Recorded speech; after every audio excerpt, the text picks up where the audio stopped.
조용한 이 시간에 당신을 생각합니다. 오늘은 조금 불편한 이야기로 편지를 시작해야 할 것 같습니다. 세상에는 우리가 눈치채지 못하는 오래된 모의가 하나 있습니다. 정치인들의 밀실 회담이나 비밀 결사의 계략이 아니라 훨씬 더 조용하고 훨씬 더 집요한 모의, 바로 침묵의 모의입니다. 우리의 오랜 원수는 결코 서투른 자가 아닙니다. 그는 심리를 다루는 데 있어 노련한 전술가이며 그의 가장 무서운 무기는 요란한 유혹이 아니라 우리가 이미 손에 쥐고 있는 무기를 발견하지 못하도록 막는 낮은 속삭임입니다. 사실 그는 우리의 죄 자체를 그리 두려워하지 않습니다. 하나님의 은혜가 언제나 더 크다는 것을 그 누구보다 잘 알고 있기 때문입니다. 그가 지옥의 기초가 흔들릴 만큼 두려워하는 순간은 따로 있습니다. 정욕에 시달리고 수치심에 눌려있던 한 사람이 우연히 성경의 한 페이지를 넘기다가 자신을 자유롭게 하는 진리를 발견하는 바로 그 순간입니다. 많은 신자들이 다윗과 골리앗, 사자굴의 다니엘, 홍해를 가른 모세의 이야기를 줄줄 외웁니다. 그러나 비극은 그런 영웅담을 술술 읊을 수 있는 사람들 중 많은 이가 자신의 은밀한 감옥문을 여는 열쇠와도 같은 구절들을 정작 알지 못한다는 데 있습니다. 성경을 흥미로운 이야기 모음으로 아는 것과 그것을 실제 전투에서 검처럼 휘두르는 것 사이에는 하늘과 땅만큼의 거리가 있습니다. 원수는 바로 그 무기고를, 특히 가장 절실히 필요로 하는 이들 앞에서 자물쇠를 채우고 먼지를 덮어두려고 끊임없이 애를 씁니다. 순결에 관한 모든 성경 구절이 그의 요새에 똑같은 위력을 발휘하는 것은 아니기 때문입니다. 그는 어떤 말씀이 자신의 진영을 통째로 무너뜨릴 영적 폭탄인지 정확히 알고 있습니다. 오늘 제가 당신과 함께 풀어보려는 5구절이 바로 그런 폭탄입니다. 이것은 단순한 격려의 문구가 아니라 정욕과 씨름하는 그리스도인을 향한 원수의 전략을 하나하나 해체하는 선전포고입니다. 각 구절은 서로 다른 전선을 겨냥합니다. 하나는 고발을 무너뜨리고, 하나는 우리에게 권세를 넘겨주며, 하나는 확실한 탈출로를 약속하고, 하나는 우리를 구원자의 깊은 공감과 이어주며, 마지막 하나는 우리의 가장 약한 지점을 가장 강한 지점으로 뒤바꿉니다. 원수는 뛰어난 전략가이지만 동시에 게으른 자입니다. 통하기만 하면 같은 수법을 지치지도 않고 반복합니다. 하지만 오늘 우리는 그의 작전 노트를 펼쳐보고 그가 결코 우리 손에 들어가길 원치 않았던 반격 무기들을 배우게 될 것입니다. 이 무기들의 위력을 온전히 이해하려면 먼저 이 전쟁의 진짜 목표물이 무엇인지 알아야 합니다. 정욕 그 자체는 원수의 최종 목적지가 아닙니다. 그것이 주는 찰나의 쾌락은 그저 미끼에 불과합니다. 그가 진심으로 원하는 상은 그 뒤에 따라오는 오래 지속되는 수치심입니다. 원수는 우리를 벗어날 수 없는 순환고리에 가두고 싶어 합니다. 처음엔 달콤한 유혹, 다음엔 넘어짐, 그리고 그 뒤를 덮치는 압도적인 수치심의 파도. 이 수치심은 우리를 고립으로 몰아넣습니다. 기도하기엔 너무 더럽고 예배당에 앉기엔 너무 위선적이며 성경을 펼치기엔 너무 자격 없는 사람처럼 느껴지게 만드는 것이지요. 그리고 바로 그 고립 속에서 방어벽 없이 홀로 남겨진 그 순간에 유혹은 2배의 힘으로 되돌아옵니다. 방금 겪은 고통을 순간이나마 잊게 해주겠다는 거짓 약속을 들고서 말입니다. 이보다 더 완벽한 덫은 없을 것입니다. 수치심이 치유를 찾아야 할 바로 그 순간에 병을 더 깊게 만드는 구조이기 때문입니다. 저는 오래전에 이런 글을 쓴 적이 있습니다. 성령께서 주시지 않은 수치심은 언제나 원수의 연장통에서 나온 도구라고 말입니다. 그것은 우리를 하나님께 가까이 이끄는 대신 도리어 멀리 밀어내기 때문입니다. 성령의 책망과 마귀의 정죄 사이에는 결코 좁혀질 수 없는 간극이 있습니다. 책망은 이렇게 말합니다. 너는 이보다 나은 사람이다.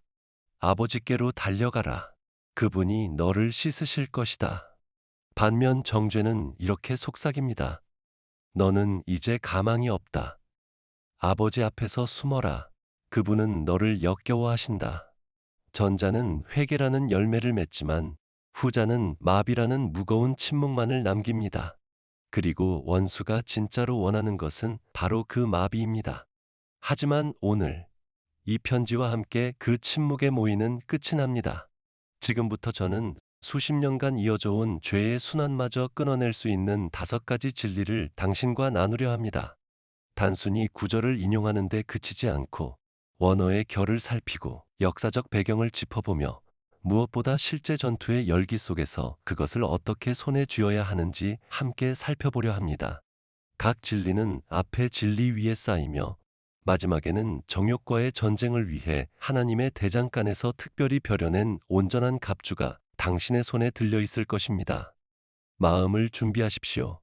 자유는 당신이 짐작하는 것보다 훨씬 가까이 있습니다. 원수가 우리 기억 속에서 지우고 싶어하는 첫 번째 말씀은 성경 전체를 통틀어 가장 대담한 약속 가운데 하나입니다. 요한일서 1장 9절입니다. 만일 우리가 우리 죄를 자백하면 그는 미쁘시고 의로우사 우리 죄를 사하시며 우리를 모든 불의에서 깨끗하게 하실 것이요. 이 구절을 이미 여러 번 들어보셨을 겁니다. 원수는 바로 그 익숙함을 이용해 우리가 이 말씀의 폭발력을 진지하게 곱씹지 못하도록 막아왔습니다. 자백하다로 번역된 헬라어 호몰로게오는 단순히 인정하다가 아닙니다. 문자 그대로는 같은 것을 말하다라는 뜻입니다. 즉, 죄를 자백한다는 것은 변명을 그치고 그것을 축소하려는 시도를 멈춘 채 하나님께서 이미 그 일에 대해 하신 말씀에 그저 동의하는 것입니다. 아버지, 제가 한 일은 잘못이었습니다. 그것은 죄였습니다. 당신이 부르시는 그 이름 그대로 저도 부릅니다. 그리고 이 말이 우리 입술을 떠나는 순간 약속이 발동됩니다. 이 구절이 무엇을 말하지 않는지 눈여겨보십시오. 처음으로 죄를 자백하면이라고도 지난주와 같은 죄만 아니라면이라고도 말하지 않습니다. 별표도 예외 조항도 이 은혜에 몇 번까지 접근할 수 있는지에 대한 한도도 없습니다. 정욕에 넘어진 뒤 원수가 우리 귓가에 흘려넣는 거짓말은 대개 이런 모습을 하고 있습니다. 하나님도 이제 지치셨을 거야. 이미 수백 번 용서하셨잖아. 이번만큼은 정말 너무했어. 그러나 하나님의 말씀은 그분이 미쁘시다고 곧 신뢰할 수 있고 성실하며 결코 흔들리지 않는 분이라고 말합니다. 헬라어 피스토스가 담고 있는 뜻이 바로 그것입니다. 우리를 향한 하나님의 용서가 신실한 이유는 우리가 죄짓지 않고 얼마나 일관되게 살았는가에 있지 않습니다. 그것은 오직 변하지 않는 그분의 성품에 뿌리를 두고 있습니다. 이것이야말로 원수가 이 말씀을 온 힘을 다해 미워하는 이유입니다. 이 한 구절이 그의 주력 무기, 곧 고발을 완전히 무력화시키기 때문입니다. 요한계시록 12장에서 그는 우리 형제들을 참소하던 자, 밤낮으로 우리 하나님 앞에서 그들을 참소하는 자로 불립니다. 그가 즐겨 쓰는 수법은 이미 십자가에서 처리된 죄를 다시 끄집어내어 우리 앞에 들이미는 것입니다. 그는 하나님과 다시 이야기할 자격을 얻으려면 일정한 참회 기간을 거쳐야 한다고 믿게 만들어 우리를 죄책감의 진흙탕에 붙들어 두고 싶어 합니다. 그러나 요한일서 1장 9절은 진실한 자백에 의해 그 즉시 작동하는 용서의 체계를 세워둡니다. 이것은 어차피 용서받을 테니 마음껏 죄 지어도 된다는 방종의 면허장이 아닙니다. 이것은 자기 죄를 미워하고 그와 씨름하면서도 결국 넘어지고 마는 사람을 위한 은혜입니다. 넘어져 땅바닥에 상처 입은 채 고발자의 소나기에 방치되는 대신 곧바로 일어설 수 있게 해주는 안전망인 것입니다. 이 말씀의 힘은 여기서 그치지 않습니다. 그것은 용서만이 아니라 정결까지 약속합니다. 우리를 모든 불의에서 깨끗하게 하실 것이요. 깨끗하게 하다로 쓰인 헬라어 카타리조는 우리가 아는 단어 카타르시스의 뿌리입니다. 이것은 빚을 탕감받는 법적 절차 그 이상입니다. 깊은 세척, 씻음, 회복을 뜻합니다. 저는 오랫동안 이 진리를 붙들어 왔습니다. 하나님은 단지 우리를 용서하시는데 만족하지 않으시고 우리를 실제로 변화시키기를 바라십니다. 기록을 지우는 것으로 끝내지 않으시고 마음 그 자체를 씻고자 하십니다. 우리가 넘어지고 자백하며 다시 그분께 달려갈 때마다 우리는 그저 출발점으로 되돌아가는 것이 아닙니다. 우리는 성화라는 긴 여정에 실제로 참여하고 있는 것입니다. 고통스럽긴 하지만 넘어짐과 자백과 회복이 반복되는 이 순환은 오히려 우리를 더 단단하게, 더 겸손하게, 하나님의 은혜에 더 깊이 기대는 사람으로 만들어 갑니다. 원수는 넘어질 때마다 당신이 더 약해지고 더 더러워진다고 믿게 하려 합니다. 그러나 진실은 정반대입니다. 자백할 때마다 당신은 더 정결해지고 하나님의 능력을 더 선명하게 알아가게 됩니다. 이제 이것을 어떻게 실제로 살아내야 할까요? 답은 즉시입니다. 넘어지는 그 순간, 수치심의 파도가 자리 잡기 전에 자백하십시오. 충분히 진심이 느껴질 때까지 기다리지 마십시오. 진심은 오히려 자백의 속도에서 드러납니다. 소리내어 말하십시오. 죄의 이름을 정확히 부르십시오. 아버지, 제가 죄를 지었습니다. 저는 음란한 것을 보았습니다. 저는 탐했습니다. 이것이 죄라는 당신의 말씀에 동의합니다. 요한일서 1장 9절의 약속에 감사드리며 지금 예수님의 이름으로 당신의 용서와 정결을 받습니다. 이렇게 함으로써 당신은 원수의 손에서 고발이라는 무기를 빼앗고 수치심의 순환을 며칠에서 몇 시간에서 단 몇 초로 줄여버립니다. 이 실천 하나만으로도 삶은 이전과 달라집니다. 무한한 용서의 토대를 세웠으니 이제 원수가 감추고 싶어하는 두 번째와 세 번째 진리로 넘어갈 준비가 되었습니다. 이 둘은 우리를 수비에서 공격으로 옮겨놓습니다. 하나는 권세에 관한 것이고 다른 하나는 확실한 탈출로에 관한 것입니다. 먼저 야고보서 4장 7절을 펼쳐보십시오. 그런즉 너희는 하나님께 복종할지어다. 마귀를 대적하라. 그리하면 너희를 피하리라. 여기 감춰진 신적 순서를 놓치지 마십시오. 하나님께 먼저 복종하지 않고서는 마귀를 효과적으로 대적할 수 없습니다. 복종이 권세의 전제 조건입니다. 우리 삶 안에 의도적으로 붙들고 있는 반역의 영역이 있는 한, 우리는 원수에게 발 디딜 자리를 스스로 내어주는 셈입니다. 그러나 마음이 하나님 앞에 온전히 굽혀질 때 우리는 지옥이 견딜 수 없는 위임된 권세를 받습니다. 대적하라는 헬라어 안티스테미는 군사 용어입니다. 굳게 서서 맞서다, 물러서지 않고 대항하다는 뜻입니다. 이것은 수동적으로 바라기만 하는 자세가 아니라 명백한 전투 행위입니다. 그리고 그 대적에 뒤따르는 결과는 확정적입니다. 그리하면 너희를 피하리라. 피하다의 헬라어 퓨고는 우리 단어 망명자, 도망자의 뿌리입니다. 피할 수도 있다거나 피할 생각을 할 것이다가 아니라 피할 것이다 라고 못 박혀 있습니다. 그것은 원수에게 선택의 여지가 없는 의무입니다. 하나님께 복종하며 걷는 신자가 일어나 적극적으로 마귀를 대적할 때 마귀는 법적으로 물러날 수밖에 없습니다. 원수는 이 진리를 우리에게서 숨기려고 안간힘을 씁니다. 그는 우리가 스스로를 통제할 수 없는 힘에 끌려다니는 정욕의 무력한 인질로 여기기를 바랍니다. 유혹이 도저히 이길 수 없을 만큼 강하다는 착각을 부풀리며 우리가 약하고 타락은 이미 정해진 일이라고 속삭입니다. 그는 우리가 그리스도 안에서 그를 향한 권세를 이미 쥐고 있다는 사실을 절대로 깨닫지 못하게 하려 합니다. 저는 이것을 사자에 빗대어 설명한 적이 있습니다. 마귀는 으르렁거리는 사자와 같습니다.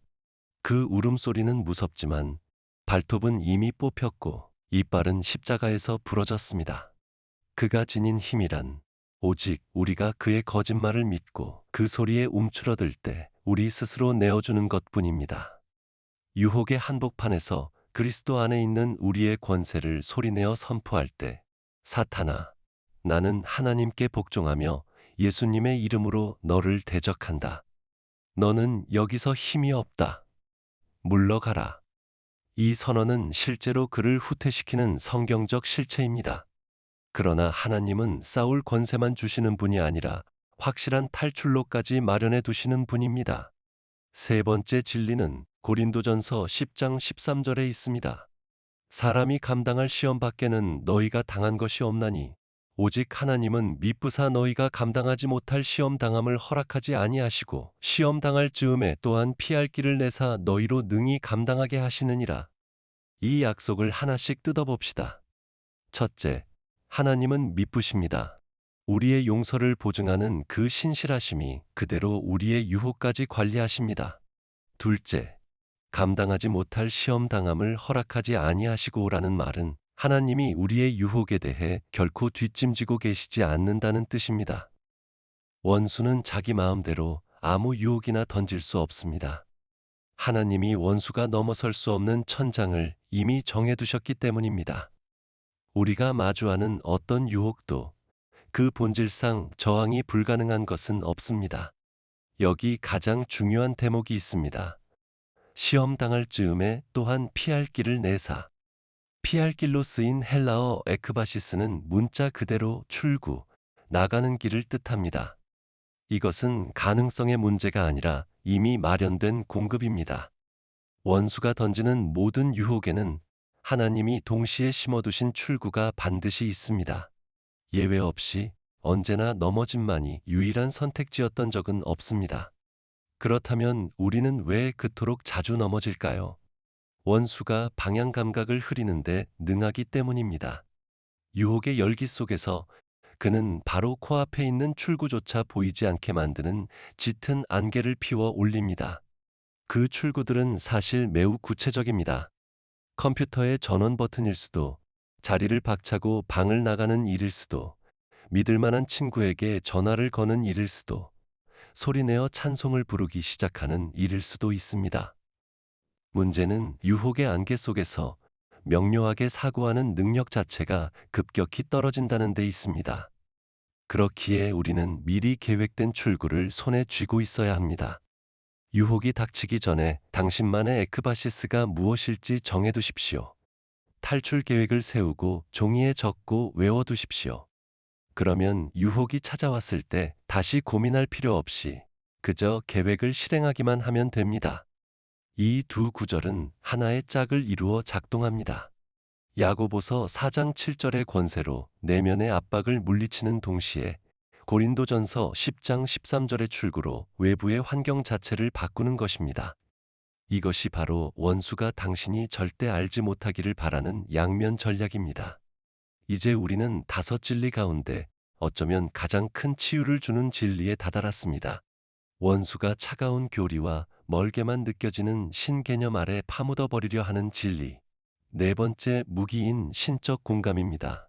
히브리서 4장 15절은 이렇게 말합니다. 우리에게 있는 대제사장은 우리의 연약함을 동정하지 못하실 이가 아니요 모든 일에 우리와 똑같이 시험을 받으신 이로되 죄는 없으시니라. 잠시 여기서 걸음을 멈추고 이 말씀의 무게를 느껴보십시오. 하나님의 아들이신 예수님이 모든 일에서 우리와 똑같이 시험 받으셨습니다. 모든 일에로 쓰인 헬라어 카타판타는 예외를 남기지 않는 포괄적 표현입니다. 이것은 예수님도 성적인 시험을 받으셨다는 뜻입니다. 많은 그리스도인에게 이 사실은 낯설고 불편하게 다가옵니다. 우리는 예수님이 인간 몸의 혼란스러운 현실 위를 초연히 떠다니는 존재였으면 하고 은근히 바랍니다. 그러나 그분은 완전한 사람이셨습니다. 호르몬을 가지셨고 우리 시대 못지않게 성적 유혹이 만연한 세상에서 사셨습니다. 침투해 오는 생각, 원치 않는 이미지, 육체의 끌림, 그 모든 것을 그분도 경험하셨습니다. 물론 결정적인 차이가 있습니다. 그분은 시험을 받으셨으되 죄는 없으셨습니다. 이것이 매우 중요합니다. 이 진리는 우리가 정욕과 씨름한다는 사실 자체가 우리를 더럽고 자격 없는 존재로 만든다는 원수의 거짓말을 완전히 무너뜨립니다. 시험받는 것과 죄를 짓는 것은 결코 같은 것이 아닙니다.